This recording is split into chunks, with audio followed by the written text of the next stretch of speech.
This is UMAR AHMED for IFL TV in association with MTK Global, joined by Charlie Edwards. We'll talk boxing, of course, in a second, but we are here today on a very serious note. MTK Academy is launching. It's a great initiative for not only youngsters, but anyone can join. I'll just quickly explain what it is. It's a setup where you can get involved in boxing in many ways, not just in the ring, but outside the ring as a PT or a manager, in the media, and you can get qualifications in education alongside it, so you're protected. It's a great thing, isn't it, Charlie? I think it's great. MTK Global, yet again, spreading nothing but positivity. It's a great move.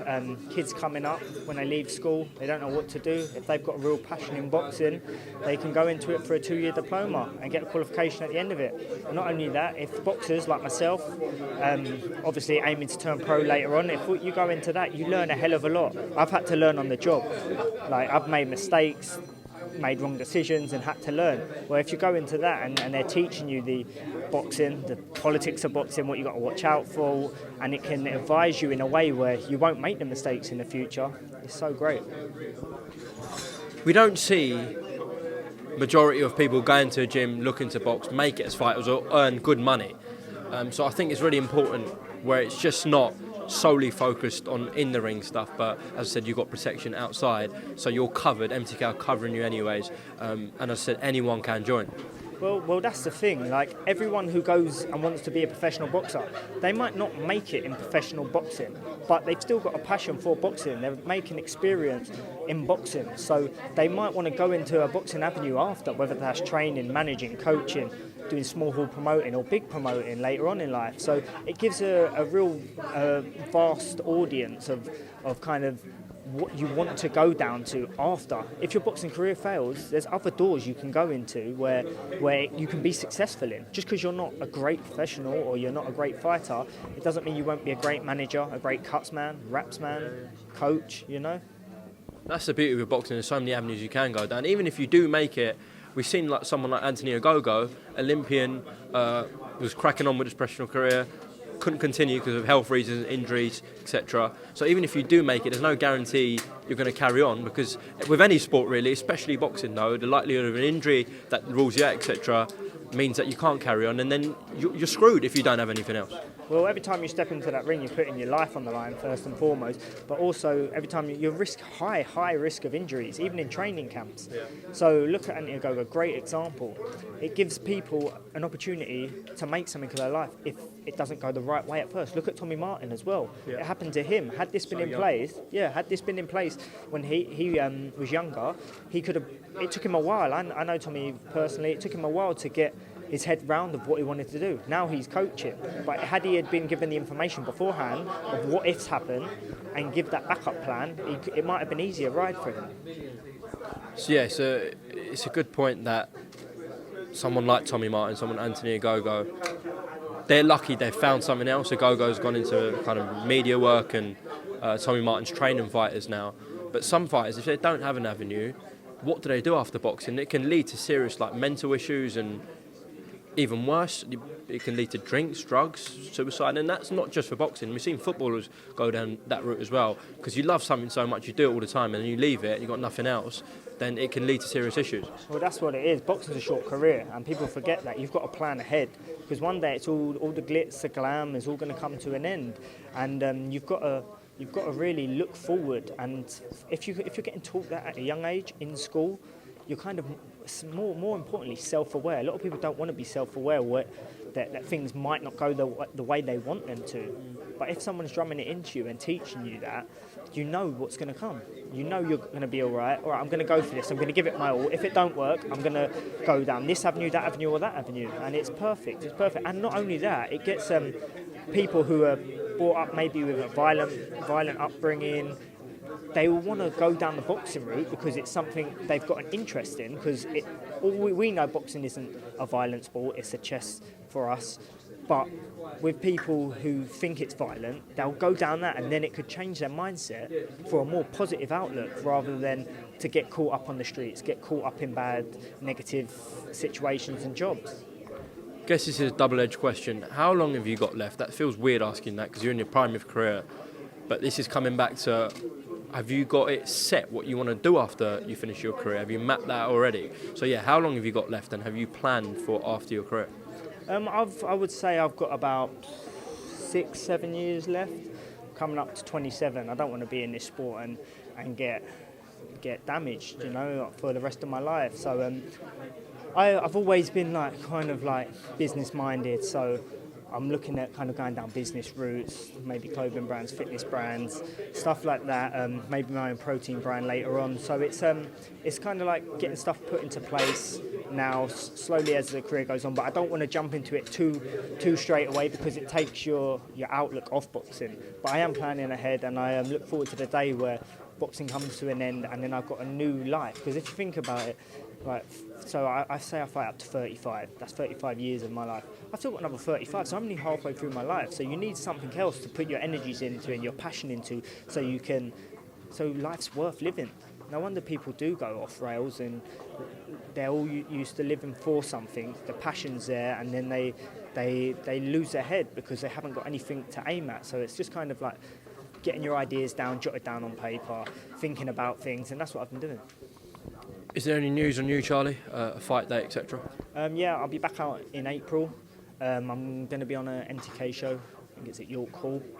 Going to be on ESPN, which gives me an audience to the American audience, and of Europe, of course.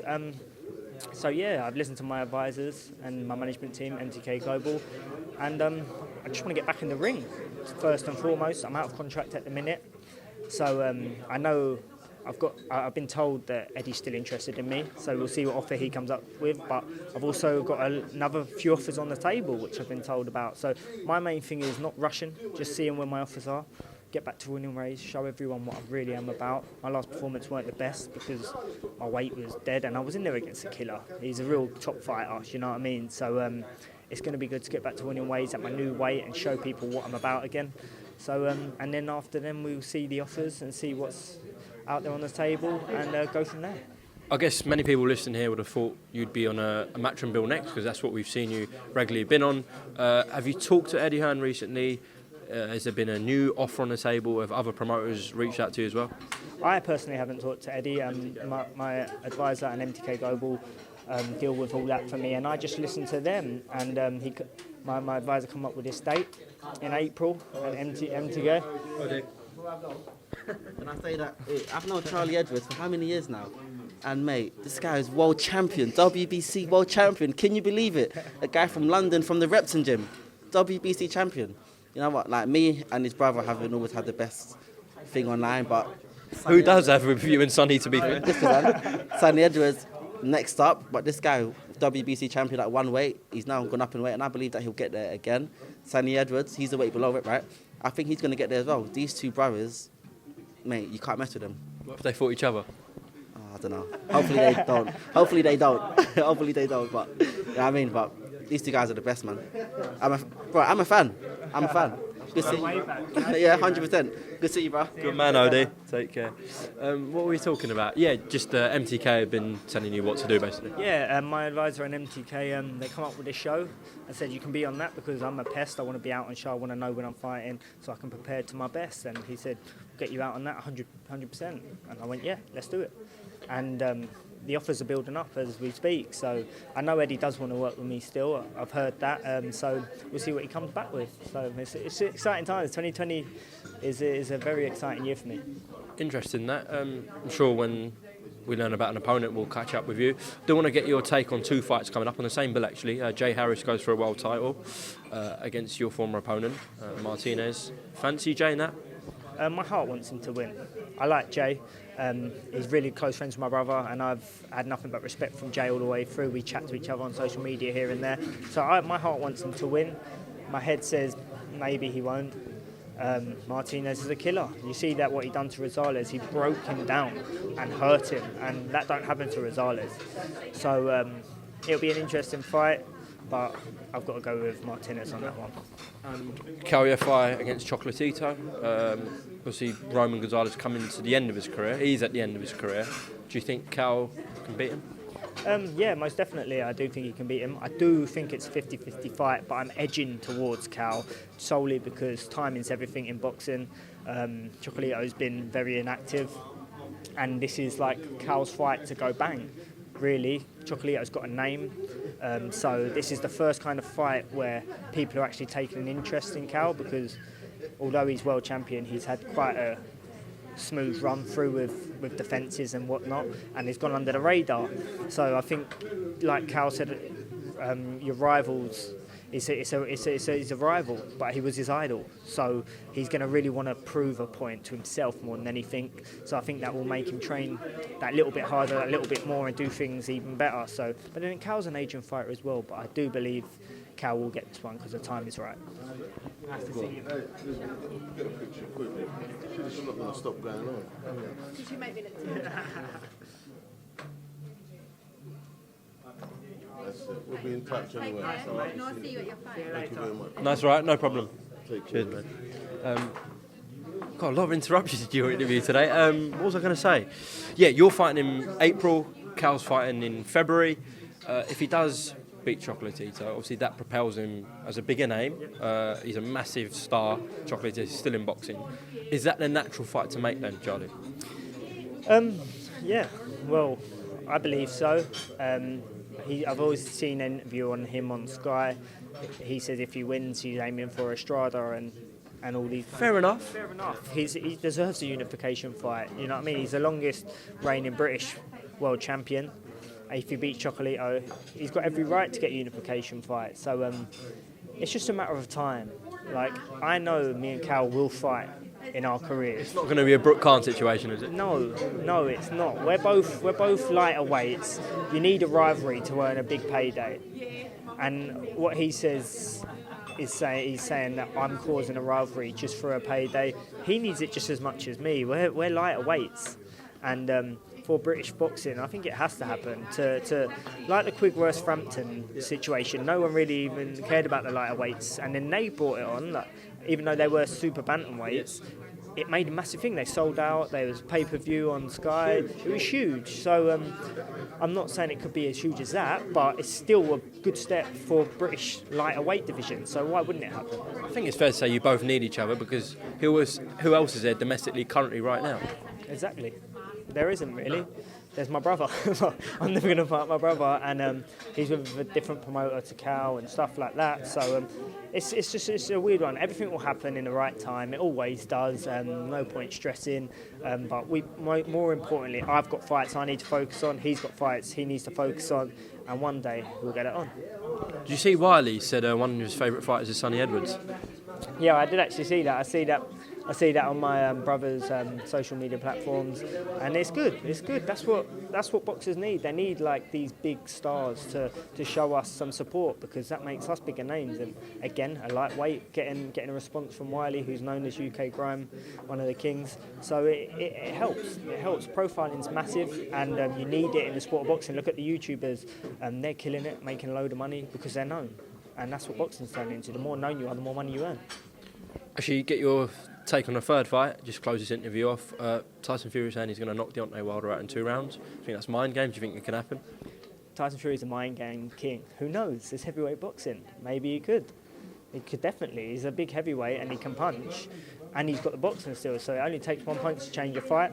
I hope he does it. It would be great if he did. It would be real great if he did. But generally, do you fancy him in that fight? I think, yeah. If he sticks to his boxing again, which he's gonna, no doubt about it, and outboxes him, yeah, I do fancy him. But then again, it's a heavyweight situation. Deontay Wilder, we've seen it time and time again. He's got the punch to equalise anyone. So it's one of them. Like, I wouldn't personally bet on it, but for me, I want Fury and I want to see him outboxing. I want to see him do a Klitschko number again. We'll see what happens. What have you been up to, anyways, in your break?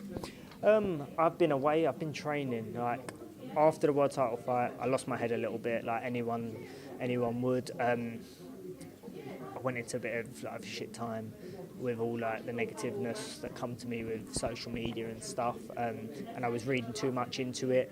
But then I got myself together, and I've been away training in Marbella, bettering myself, getting back on my diet, and I've been in the gym.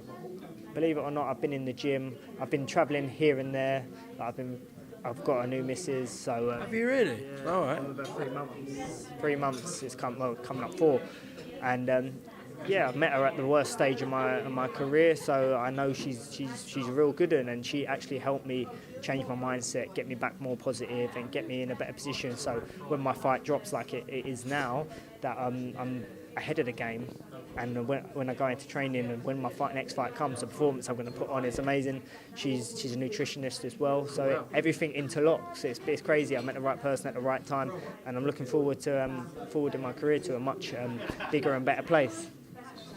So both the brothers are wifed up then? Yeah, wifed up. All right, Charlie Edwards, thank you very much for your time. Good luck in April, whoever it's against, and I'm sure we'll see you soon, all right? Thank you for having me. Cheers, mate. Gold Star Promotions is proud to present Floyd Money Mayweather. The man himself is coming to the UK for his UK tour, February and March 2020. For all info and tickets, goldstarpromotions.co.uk.